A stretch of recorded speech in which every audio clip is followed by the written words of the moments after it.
Hi, welcome to Building Bridges Ministry. My name is Joe. We are going to be looking at a topic of preparing for joy. I came up with this topic the other day. I was practicing some grappling, and we got talking about practice and all this other stuff, and somehow we got talking about God or whatever that is, and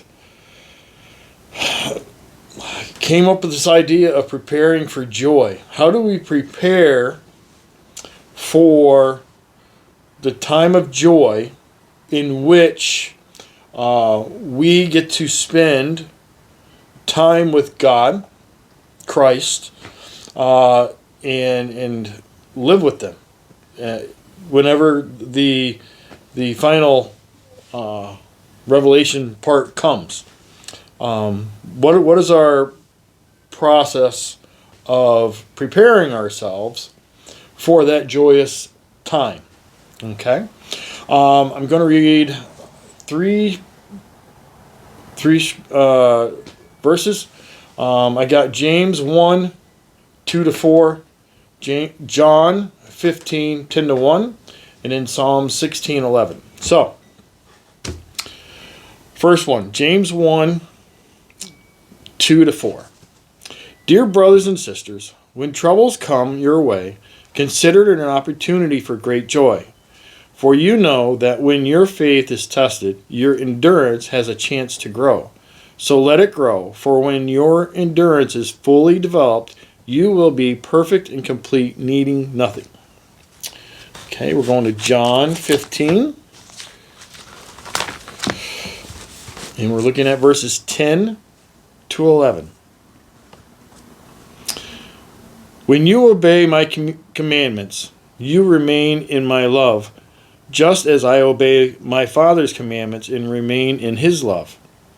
I have told you these things so that you will be filled with my joy. Yes, your joy will overflow.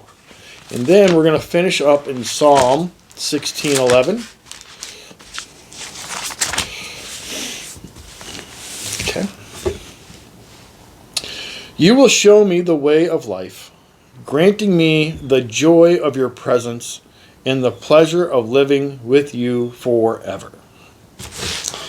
So, what is this preparedness? What steps can we take to prepare for, as 11 says, granting me joy of your presence and the pleasure of living with you forever? We get joy from allowing Christ to lead us. We get joy when we put our prayers in and we get to see God do what God does. We can prepare for these joyous moments by going through the Gospels. Jesus' teachings are the preparing us for the end time. It's preparing us for the time that we're in right now.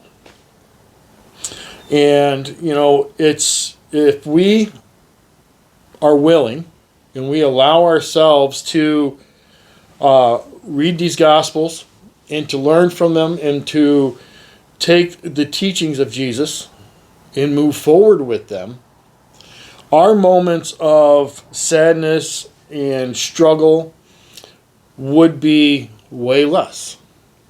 Because as James says, when we have those moments of struggle, if we are relying on our faith in God, and we allow that faith to say, this struggle is nothing.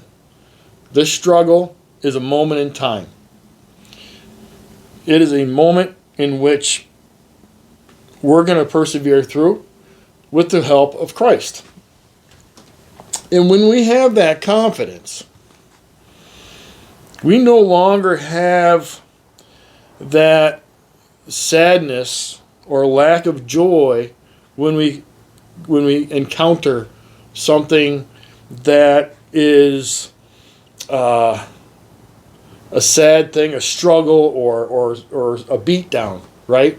Because we know that it's a moment. It's a moment. And the other side of that moment is a joyous time. It's going to be celebration. Once you make it past that struggle and you learn in that process of how to get through that struggle, right? The next time you encounter something like that, not a big deal. Been there, done that, right?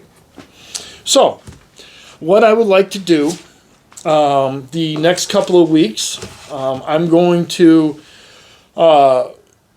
bring up some verses and we'll discuss them on how those particular verses help prepare us for the joyous time that is ahead of us.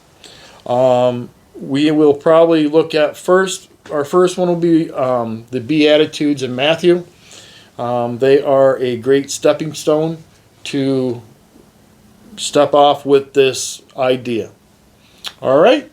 Thank you and have a blessed day.